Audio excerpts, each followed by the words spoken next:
Oi pessoal, tio Carlos de novo. Depois da atividade de matemática, o que vocês viram aí no vídeo, agora o tio Carlos vai falar um pouco para vocês na aula de história, tá? O que nós vamos estudar primeiro? O que eu quero entender com vocês, relembrar com vocês, o que é história para vocês? História é a ciência que estuda o passado para compreender melhor o presente. Porque se estamos aqui hoje, nós temos uma história.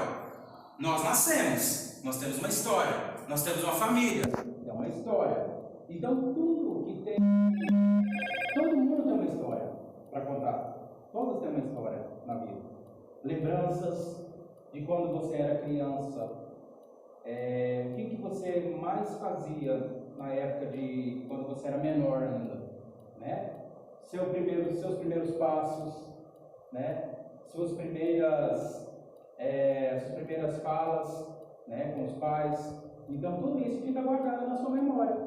Só que hoje nós vamos falar um pouco sobre o trabalho escravo, né? O que seria o trabalho escravo? O trabalho escravo são aquelas pessoas, ou seja, que eram prisionados, ou seja, elas trabalhavam para os seus senhores, os coronéis fazendeiros. E eles não tinham vezes, eles tinham que trabalhar do jeito que... Porque se eles não faziam do jeito que ele queria, eles eram o quê? Chibatados, colocados no tronco e chibatados, ali com castigos severos. Então, a leva de escravos que veio do Brasil, na época, para trabalhar nas lavouras, nas fazendas dos senhores de engenhos, eles vieram como tráfico negreiros. Por que tráfico negreiros? Vieram de navios, né, em alto mar. Então, ficou conhecido como tráfico de navios negreiros. Certo? Na página 108, que vocês podem perceber, nós temos o título Trabalho Livre e o Trabalho Escravo. Com o aumento de preço dos escravizados, os proprietários de terra, principalmente os cafeicultores do Oeste Paulista, que era a região mais rica do Brasil naquela época, começaram a buscar formas de garantir a continuidade de sua produção. Ou seja, quantos escravos chegaram no Brasil através dos navios negreiros, eles começaram a trabalhar para os senhores de engenho, ou seja, principalmente na época que era a época da cafeicultura, a época do café. Ou seja, que eles trabalhavam aquele trabalho braçal nas lavouras para conseguir fazer produção do café.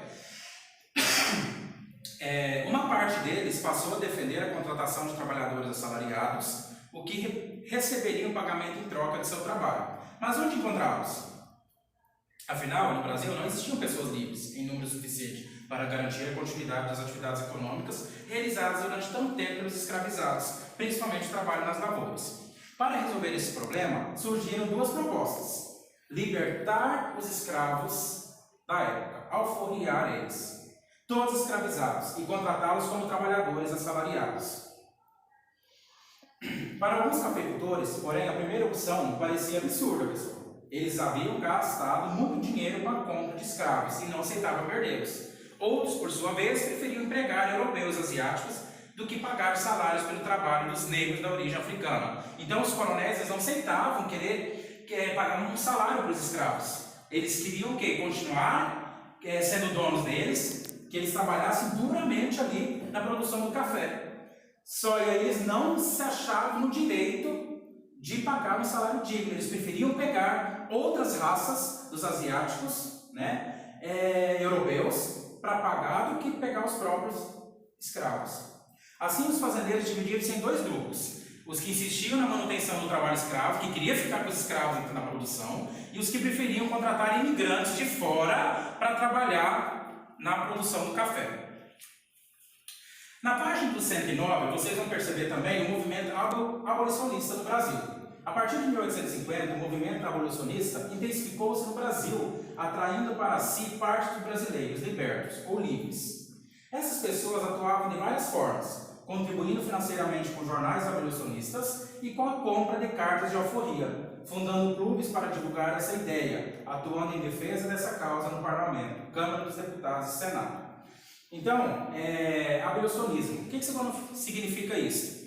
Quando os escravos foram libertos, teve muita discussão isso daí. Então foi o auge da época dos escravos alforriados, né? Libertação dos escravos, na época que a princesa Isabel assinou a Lei Áurea dos Escravos. Então isso tudo foi passado pelo Congresso na época. E o texto a seguir, nós temos um trecho aqui ele relata a manifestação de um membro do clube abolicionista, fundado na cidade de Pelotas, na província do Rio Grande do Sul, em 16 de outubro de 1881. Observe o que eles falam, como as alforrias eram divulgadas. No mesmo dia e na mesma semana foram alforriados gratuitamente em homenagem a essa associação os seguintes escravos: Narcisa, parda, 16 anos, Luiz, preto, 45 anos, Maria, preta, 24 anos, com 3 filhos ingênuos. O que significam ingênuos? São filhos dos escravizados, mas que eram livres. José, preto, 48 anos, Cândida, parda, 18 anos. Então, esta era a alforria deles. A descrição deles serem livres vinha dessa maneira, da cor deles, como que eles eram, certo? Depois, na página 110, vocês vão perceber o seguinte, na atividade a seguir aí. Vocês vão ler esse trecho ali, da Brandina, uma mulher abolicionista. Tá? O que ela fala sobre isso, sobre a abolição dos escravos? Aí vem uma pergunta: quando se deu a atuação de Brandina? Quais indícios nos permitem identificar o período histórico em que aconteceram os fatos narrados? Dentro de acordo com esse texto.